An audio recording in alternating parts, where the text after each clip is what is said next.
This Battle Pass season, we take a closer look at 3 very special vehicles, starting off with the Churchill Crocodile, a historically inspired Tier 6 British premium tank. First off, let's head to the Tank Museum in Bovington with Richard the Challenger Cutland to see the great example up close. It's one of the most famous of Hobart's funnies, and few Allied vehicles struck fear into the heart of the German infantryman more than this, the Churchill Crocodile. Built on the chassis of the reliable, heavily armoured Churchill infantry tank Mark VII, the Crocodile flamethrower was a fearsome weapon in the Allied arsenal. The flamethrower conversion kit was able to be fitted by the Royal Electrical and Mechanical Engineers in the field. The design was simple and relatively straightforward, and the fantastic thing was, it meant that the Mark VII could retain its 75mm gun, the main armament, and also the 7.92mm Behemoth machine gun. This seemed like the perfect weapon for D-Day, ideal for clearing the German fortifications on the beaches. However, to be effective, they had to get there first. As it turned out, only 6 Crocodiles were deployed in the initial assault waves on D-Day. These were 13 and 15 Troop of 141st Regiment of the Royal Armoured Corps on Gold Beach.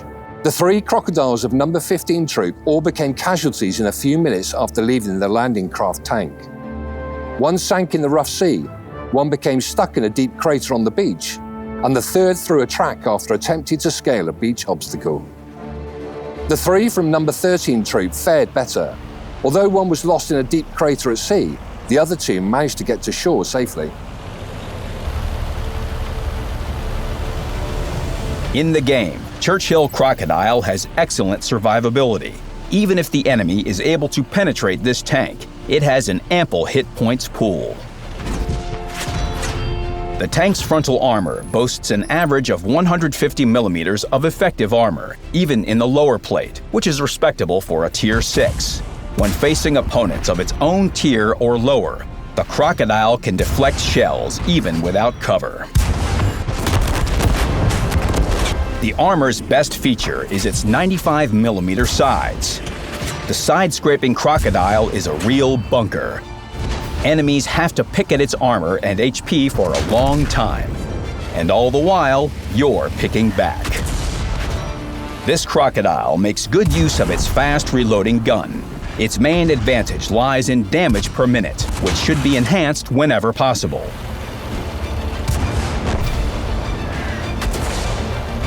A rammer and pudding with tea are desirable, with the latter being deemed necessary by the crew. It's always preferable to trade 1 enemy shot for 2 of your own, provided the terrain allows for it. Our British tank is a bit too proud to lower its gun. Hit a curb? Well, you're now relegated to shooting at birds.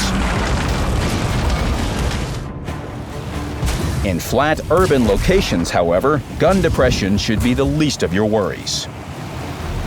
The tank's mobility. Well, let's just say it's aptly named after a reptile with short legs for a reason. Its power-to-weight ratio doesn't even reach 10 crocodiles per ton. Makes you wonder if you're driving backward.